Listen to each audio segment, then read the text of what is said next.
Hello बच्चों, let's read this question. The question says an electron moving in a circular orbit of radius r makes n rotation per second. The magnetic field produced at the center has magnitude.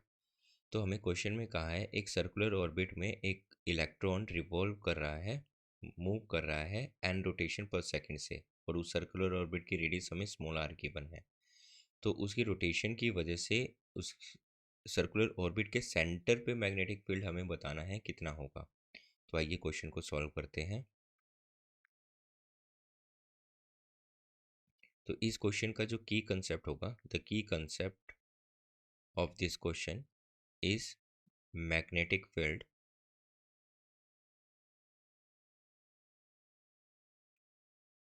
Eight the centre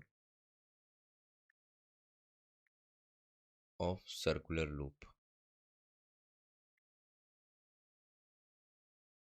तो आइए question को solve करते हैं। हमें जो question में कहा है कि एक सर्कुलर ऑर्बिट है, इस सर्कुलर ऑर्बिट में एक इलेक्ट्रॉन मूव कर रहा है। तो ये इलेक्ट्रॉन हो गया। अगर इलेक्ट्रॉन की डायरेक्शन एंटी क्लॉकवाइज है तो जो करंट फ्लो होगा इसमें वो क्लॉकवाइज डायरेक्शन में होगा, राइट। करंट जो होता है इलेक्ट्रॉन की डायरेक्शन के अपोजिट मूव करता है।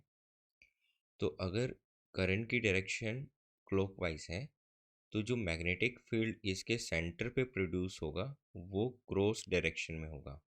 क्रॉस डायरेक्शन का मतलब है इनवर्ड होगा, इनटू द प्लेन होगा, राइट। अब पहले हम करंट की वैल्यू फाइंड आउट करते हैं। तो लेट से आई करंट फ्लो किया, तो करंट का फॉर्मूला होता है Q by T, charge upon time. And time को हम ले लेंगे ओमेगा की टर्म में। रोटेशन हमें गिवन है तो ओमेगा की टर्म में 2 पाई बाय ओमेगा। तो टाइम होता है 2 पाई बाय ओमेगा, मतलब 1/t, that is frequency 2 pi by omega.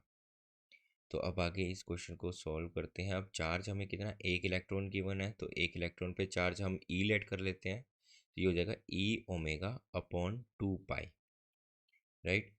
And omega किसके इक्वल होता है, 2 पाई इंटू एफ के, दैट फ्रिक्वेंसी एफ, या 2 पाई इंटू एन कह लीजिए, जो हमें रोटेशंस दी हुई हैं उसके। तो करंट यहाँ से हो जाएगा 2 पाई एन ई अपॉन 2 पाई। ठीक है, तो 2 पाई से 2 पाई कैंसिल, तो करंट आ जाएगा एन ई। मैं फिर भी उन रिलेशंस को लिख देता हूँ जो हमने यहाँ यूज़ किया है।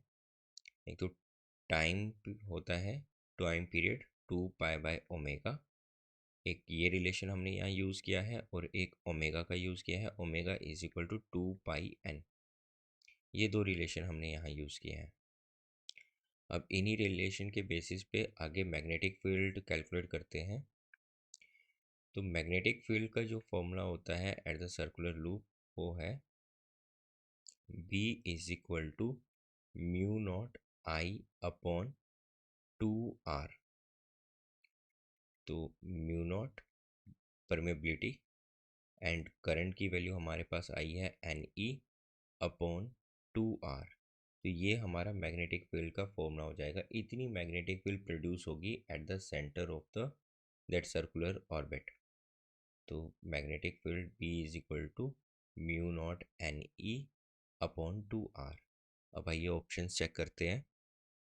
तो ऑप्शन के according mu not N E upon 2r, C option हमारा करेक्ट है। I hope you will understand this question.